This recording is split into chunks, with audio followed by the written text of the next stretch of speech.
Alarms were screaming when they dragged me out of my bunk and pushed me down the corridor without a single word of explanation. I am Daniel Hart, the only human medic on board the Vale flagship Solène, and I had never once been called to the royal deck in 4 months of service. That night, I was called twice before I even reached the door.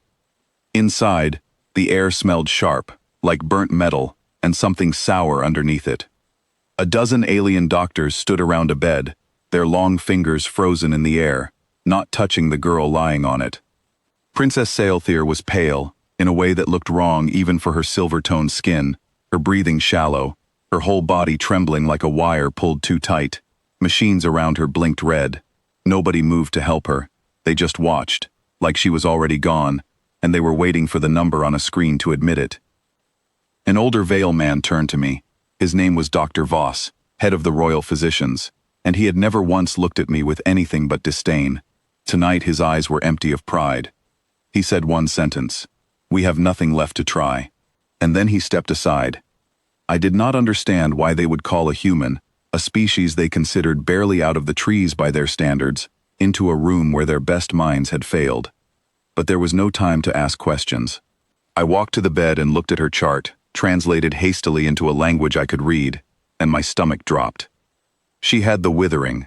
I had heard of it only in passing, a disease that unraveled a Vale's cells from the inside, faster than any treatment could rebuild them.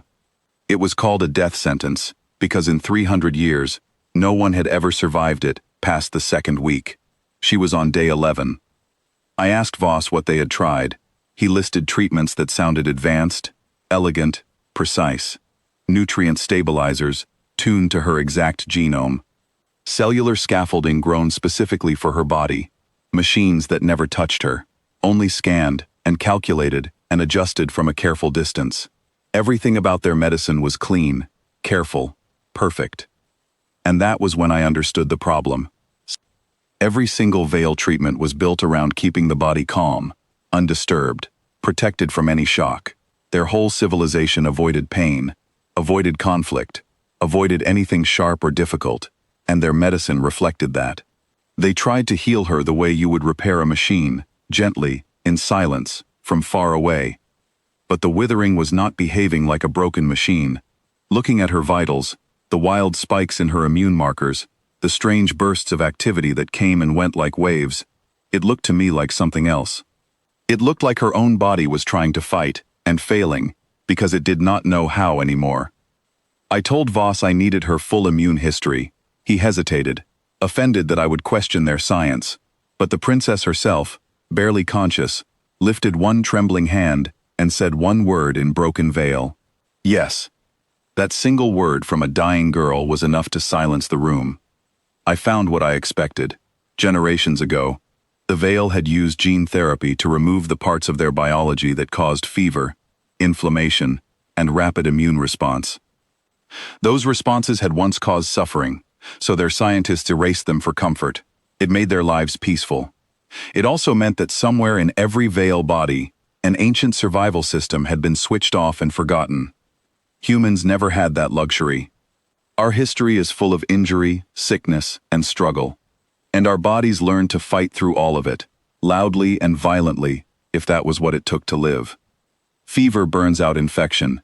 Inflammation calls every resource to the wound. Pain forces the body to react. It is not gentle. It is not elegant. But it works, and it has worked for us for a very long time. I told Voss what I wanted to try. I wanted to push her body into a state closer to what a human body does when it fights for its life. Controlled stress, careful heat, a response sharp enough to wake up whatever ancient survival code was still buried, unused, inside her cells. The room exploded into argument. One doctor called it barbaric. Another said I would kill her faster than the disease itself. Voss stood silent for a long moment, staring at the girl on the bed, and then he asked her directly if she understood the risk. She turned her head toward me instead of him. Her voice was almost gone, but she said she trusted the one person in the room who was still looking at her like a person, and not a failed experiment. She said yes again, stronger this time. That was all I needed. I worked fast, explaining every step to two young Vale nurses who were brave enough to stay when the older doctors backed away. We raised her body temperature slowly, monitoring every second, using controlled thermal patches instead of any chemical they had never tested on her. I stayed beside her the whole time, my hand on her wrist, feeling her pulse jump and stutter under my fingers. An hour in, her whole body seized, and the machine screamed warnings. I did not let go. I talked to her the entire time, telling her to fight, telling her it was working, even when I was not fully certain it was. Voss hovered by the door, ready to stop me at the first sign that I had made a fatal mistake. Her fever climbed higher, and for a moment, her heart rate spiked so violently that one nurse cried out and reached for the emergency controls. I told her to wait. Just 10 more seconds. I do not know why I said 10. It was the only number that came to me, and somehow those 10 seconds felt like the longest of my life. At second 9, something changed on the monitor. A marker that had been flatlining for 6 days suddenly moved. Then moved again. Her immune cells, the ones the Vale doctors said were too weak and too disorganized to matter, began multiplying in a pattern I recognized instantly, because I had seen it 100 times in human patients fighting off infection in field hospitals back home. Her body was finally fighting back. I kept my hand around hers as her fever broke in a slow, controlled decline, exactly the way we had planned, sweat soaking through the sheets, her breathing easing from a ragged gasp into something almost steady. The room, which had been filled with panic only minutes before, went completely silent, except for the soft, steady beeping of a heart that refused to stop. Voss stepped closer, staring at the readings like he did not trust his own eyes.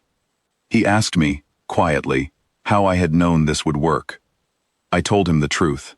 I did not know for certain, but I knew that where I come from, bodies do not wait quietly for permission to survive. They fight, messily, and painfully, because that is the only way survival has ever worked for us. I told him that maybe what his people called weakness in humans, our stubborn, chaotic, painful way of enduring hardship, was exactly what his princess needed when nothing gentle was left to try. He did not answer right away. He looked at Salialthir instead, at the color slowly returning to her face, at the steady rhythm on the monitor that had not existed an hour before. By morning, her fever was gone completely, and for the first time in 11 days, she was sleeping peacefully instead of fighting for every breath. The physicians who had once dismissed me stood outside her door in small groups, whispering among themselves, glancing at me like I had done something they still could not fully explain. I stayed by her bedside through the following days as she grew stronger, her strength returning in slow, steady steps that the doctors monitored with growing amazement.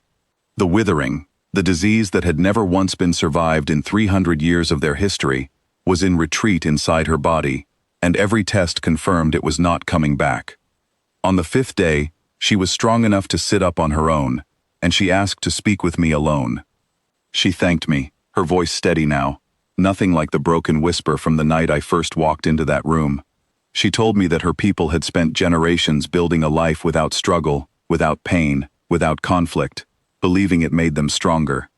She said that night taught her something different. She said maybe comfort was not the same thing as strength, and maybe her people had forgotten how to survive because they had forgotten how to fight for anything at all.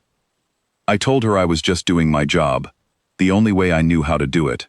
She smiled, the first real smile I had seen from her, and said that my way had just changed the future of her entire civilization, because word of what happened on the Solène was already spreading through the Imperium faster than any official report could contain it. Dr. Voss found me later that night in the corridor outside the medical bay, and for the first time since I had arrived on this ship, he offered me his hand instead of a cold nod. He asked if human medicine had more lessons like this one waiting to be learned. I told him it had plenty, some gentle, some difficult, all of them shaped by a history his people had never needed to survive. He said, quietly, that maybe it was time the Vale learned to survive that way too. I looked back through the open door at Saelthir, sitting up in bed, breathing easy, alive, because a species considered too young and too rough for galactic medicine had refused to give up when everyone else already had. Sometimes the crude, painful, stubborn way is the only way that works. That night, on a dying alien princess, it was the only thing that saved her life.